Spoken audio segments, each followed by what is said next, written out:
Hello and welcome back to my channel. My new channel, my new life whose name is S. Hey, बंद कर. Sorry guys, so from मैंने कर दिया but change my world. But I'm welcoming you to my new world, my new दुनिया, हमारी दुनिया, यानी Amy की दुनिया.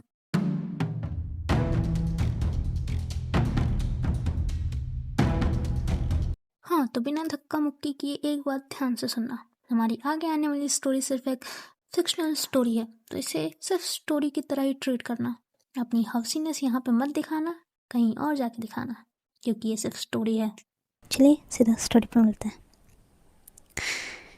कॉलेज का वही सुनहरा दिन और वही कैफ़े, वही कॉर्नर जहाँ पहली बार आराध्या और आरुषा ने साथ बैठकर प्रोजेक्ट किया था.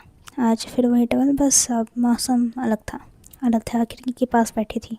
कैपेचिनो के कॉफ़ी के कप में छोटा सा दिल बना था और उसके सामने थी उसकी बेस्ट फ्रेंड निशा.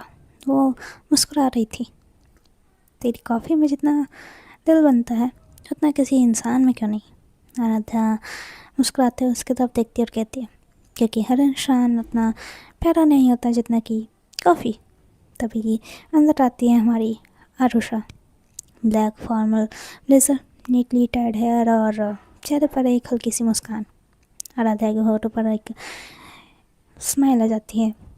आरुषा की आंखें सीधी आराध्या की आंखों से टकराती है और निशा ये सब नोटिस कर रही थी. Good morning miss emotion. Good morning miss logic. आप निशा और बाकी सब लोग दोनों की तरफ बड़ी मुस्कुराते हुए देख रहे थे, जैसे कॉलेज में एक अनऑफिशियल रूमर्स हो रहा हो कि ये दोनों कुछ ज़्यादा ही साथ रहते हैं. कुछ तो बात है. आरुषा आराध्या के पास जाती है और वहाँ से एक चेयर खींचती है और वहाँ पे बैठ जाती है. आराध्या आरुषा की तरफ देखती है और कैजुअली कहती है, आपके बिना कॉफ़ी फीकी लगती है और आपके बिना ये कॉलेज. तभी निशा बीच में कबाब में हड्डी बनते हुए कहती है, हम लोग भी हैं यहाँ पे तो थोड़ा सा है ना. तो तू जा ना अपने कबीर के पास ना, जा क्यों नहीं रही? निशा आराध्या की तरफ घूरते हुए कहती है, ऐसा कुछ भी नहीं है, ठीक है, फालतू बकवास मत कर. अब आराध्या हंसते हुए कहती है, हाँ हाँ ऐसा कुछ भी नहीं है कि एक दिन आपकी शादी भी हो जाएगी. निशा उसे एक थप्पड़ मारती है और कहती है, बकवास बंद कर, ठीक है, ठीक है, तुम दोनों अपना बातें करो, मैं यहाँ से जा रही हूँ, वरना तू मुझे परेशान करके रख देगी. पता नहीं क्या सोचते रहती है. आरुषा आप अपनी इस बस इमोशन को कंट्रोल में रखिए, किसी दिन पिट जाएगी मेरे से. आरुषा हंसते हुए उसे बाय करती है और निशा वहाँ से उठती है और चली जाती है. अब आरुषा आराध्या की तरफ देखती है और कहती है, तो बस इमोशन कैसी हैं आप? आराध्या एक स्माइल के साथ कहती है, बिल्कुल परफेक्ट, जस्ट लाइक यू. आरुषा उसकी तरफ देखते हुए कहती है, जस्ट लाइक मी, बट मैं तो परफेक्ट नहीं हूँ मिस इमोशन. आप ऐसे ही इन दोनों की थोड़ी सी बातें होती हैं और फिर ये दोनों अपने कॉलेज की तरफ वापस आने लगते हैं. तभी बीच में आराध्या आरुषा का हाथ पकड़ती हुए कहती है, आरुषा चलिए लाइब्रेरी चलते हैं. आरुषा उसे देखती है और कहती है, पर आप क्यों? अब तो प्रोजेक्ट भी खत्म हो चुका है और आपको कुछ काम है क्या वहाँ पे? आराध्या कहती है, नहीं पापा, कितना सवाल पूछती हैं आप, क्यों चल नहीं सकती क्या आप मेरे साथ? आरुषा उसे एक स्माइल के साथ कहती है, बिल्कुल बिल्कुल चल सकते हैं, क्यों नहीं चलेंगे, चलिए.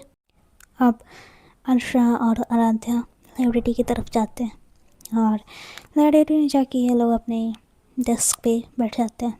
वही कॉर्नर वाला डेस्क जहाँ पे ये लोग हमेशा से बैठा करते थे. हमेशा से क्या मतलब, जब से प्रोजेक्ट शुरू हुआ था और जब से इनकी मुलाकात हुई थी तब से. आराध्या आरुषा की तरफ देखती है और कहती है, कभी कभी लगता है कुछ लोग हमारी ज़िंदगी में बस सिखाने नहीं, कुछ चीज़ें बदलने भी आते हैं. आरुषा आराध्या की आंखों में देखते हुए कहती है, और आपको लगता है आप मुझे बदल रही हैं? आराध्या धीरे से उसकी तरफ लीन करती है और कहती है, शायद नहीं, बस आपके अंदर की इन वॉल्स पे दस्तक दे रही हूँ। ऐसे वॉल्स जो आपको इतना रूड बनाते हैं, जो आपको इतना एरोगेंट दिखाते हैं। आरुषा का चेहरा अब थोड़ा सा नरम पड़ चुका था। वो पल भर के लिए आराध्या को देखती है और फिर कहती है, अगर वो दीवार गिर गई तो मैं कुछ नहीं रह जाऊंगी। आराध्या अब उसके और भी करीब जाती है और कहती है, शायद वही जो बनने के लिए आप बनी थी, सच्ची, जिंदा दिल और थोड़ी सी हमारी। आरुषा उसे देखती है और उसके पास आती है और कहती है, आपने इतनी फ्लर्टिंग कहाँ से सीखी है, मिस इमोशन?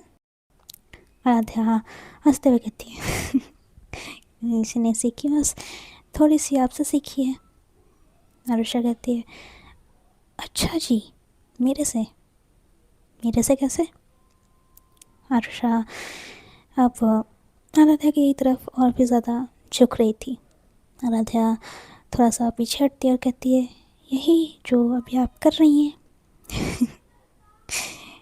आपसे ही तो सीखा है मैंने, लॉजिक और ये सारे कॉन्सेप्ट्स, ये फ्लर्टिंग और ये सब कुछ आपने तो सिखाया मुझे। आरुषा उसे थोड़ा सा करीब करती है और कहती है, अच्छा तो मैडम, मैंने आपको सिर्फ 2 ही दिनों में इतना सब कुछ सिखा दिया? मैं टैलेंटेड तो हूँ, मानती है ना ये आप? राध्या उसकी आंखों में देखते हुए कहती है, हाँ बिल्कुल, आप बहुत टैलेंटेड हैं और आप सिर्फ मेरी हैं, सिर्फ मेरी। वो बस इसे इतना धीमा बोलती है कि आरुषा को यह सुनाई नहीं देता कि आप सिर्फ मेरी हैं। आरुषा उसे देखती है और कहती है, अच्छा चलिए, क्लास का टाइम हो चुका है और हमें क्लासेस चलनी चाहिए, वरना हमारे लेक्चर्स मिस हो जाएंगे, फिर हमें कहीं और से नोट्स लेने पड़ेंगे। तो चलिए मैडम। आराध्या कहती है, हाँ हाँ हाँ हाँ चलिए। आप ऐसे ही ये लोग अपने क्लासेस करते हैं और अगेन आराध्या और आरुषा साथ में जाते हैं। आरुषा आराध्या को उसके घर ड्रॉप करती है और वो अपने घर चली जाती है। अब रात को सिंघानिया मेंशन में विराज और रेखा डिनर टेबल पे तो बैठे होते हैं, लेकिन सब एकदम से चुप होते हैं और आरुषा भी अपना खाना चुपचाप खा रही थी। वो खाना तो खा रही थी पर उसका मन तो कहीं और ही था।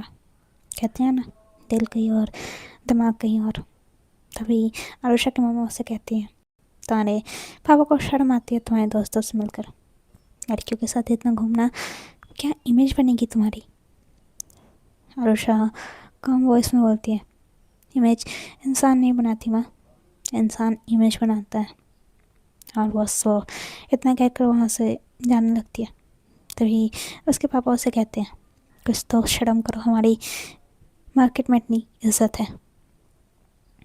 आरुषा उनकी तरफ मुड़ती और कहती है, अगर मार्केट में आपकी इज्जत है तो इज्जत आप अपने काम के लिए रखिए।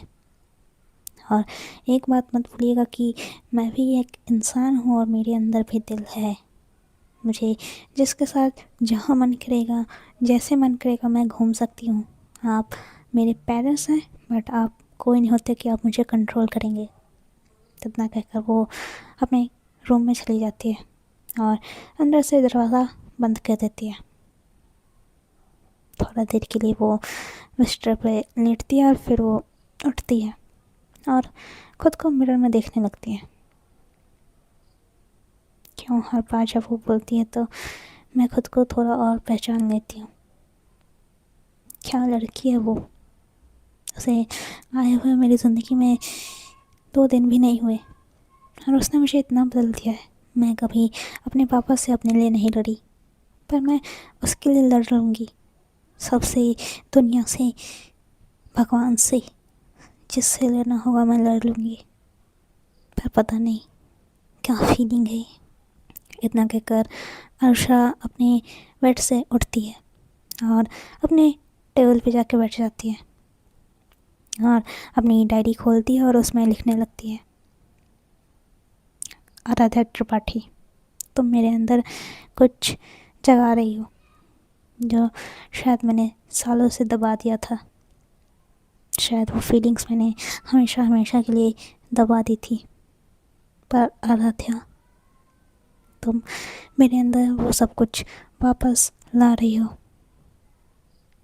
तुम सच में सबसे अलग हो, सबसे जुदा। दूसरी तरफ आराध्या अपने टेरेस पे बैठी होती है, तभी उसका फ़ोन रिंग करता है और स्क्रीन पर लिखा आता है आरुषा कॉलिंग। उधर से एक आवाज़ आती है आरुषा की, आराध्या, हाँ सो रही हो क्या? आराध्या धीरे से कहती है, नहीं, सोचा थोड़ा चांद से बातें कर लूँ। आरुषा हंसते हुए कहती है, और आप चांद से पहले हमसे बातें कर लीजिए, आप भी तो अब मेरे दिल में हैं। आराध्या हंसते हुए कहती है, सो आप बोल रही थी कि मैं फ्लर्ट करती हूँ, और अभी कौन फ्लर्ट कर रहा है? आरुषा धीरे से कहती है, आराध्या, अगर कोई इमोशन सच में डराता है मुझे तो वो सिर्फ आपको खोने की है। आराध्या थोड़ा शॉक में आती है और कहती है, मैं? क्यों? क्योंकि आपके पास मेरा रीज़न नहीं, आपके पास मेरा दिल है। आराध्या की आँखों में अब थोड़ी सी नमी आ जाती है और वो धीरे धीरे कहती है, तो उसे डर की जगह मत दीजिए, बस डर की जगह मुझे रख लीजिए, साइलेंस की जगह मुझे रख लीजिए, प्यार की जगह भी मुझे रख लीजिए आरुषा। कुछ देर की साइलेंस होती है इन दोनों के बीच। फिर आरुषा के होठों पर एक हल्की सी मुस्कान आती है और वो कहती है, सिर्फ आप और सिर्फ आप ही मेरे साइलेंस की जगह लेंगी, मेरे दिल में जगह बना चुकी हैं, सिर्फ आप हैं वो। आज तक मैंने किसी और के लिए ऐसा फील नहीं किया जैसा आपके लिए किया है। आराध्या कहती है, जी मैंने भी सेम यही फील किया है आपके लिए। तभी पीछे से आराध्या की मम्मा आती है और ऐसे कहती है, आराध्या बेटा चलो खाना खा लो, नीचे जल्दी आओ बेटा, चलो शाबाश। तभी आरुषा आराध्या की मम्मा की बातें सुन लेती है और वो आरुषा से कहती है, मतलब आपने अभी तक खाना नहीं खाया है, आपके पास सच में दिमाग है या फिर है भी तो वो काम नहीं करता है क्या? आराध्या कहती है, अच्छा ठीक है ठीक है ठीक है ठीक है, मैं जा रही हूँ, वरना आप फिर से डांटने लगेगी। आरुषा हंसते हुए कहती है, जी जल्दी जाइए और खाना खा लीजिए, गुड नाइट आराध्या। नहीं अभी मेरी नाइट गुड तो नहीं होगी, गुड तो तब होगी जब आप मेरे सपने में आएंगी। आरुषा हंसते हुए कहती है, अच्छा जी, मतलब आप ही मेरे साथ फ्लर्ट करेंगी? मैं कर रही थी तो आप ही करेंगी, मतलब बदला पूरा निकालना है ना? आरुषा हंसते हुए कहती है, हाँ तो? आरुषा कहती है, अच्छा ठीक है मैडम, जाइए खाना खा लीजिए। हाँ पर आराध्या खाना खाने जाती है और आरुषा अपना फ़ोन पास के टेबल पर रख देती है और वो जाके बिस्तर पे लेट जाती है। और फिर थोड़ी देर के बाद आराध्या भी आती है और वो भी अपने बिस्तर पे लेट जाती है और दोनों अब सो चुके थे। तो दोस्तों आज के लिए बस इतना ही।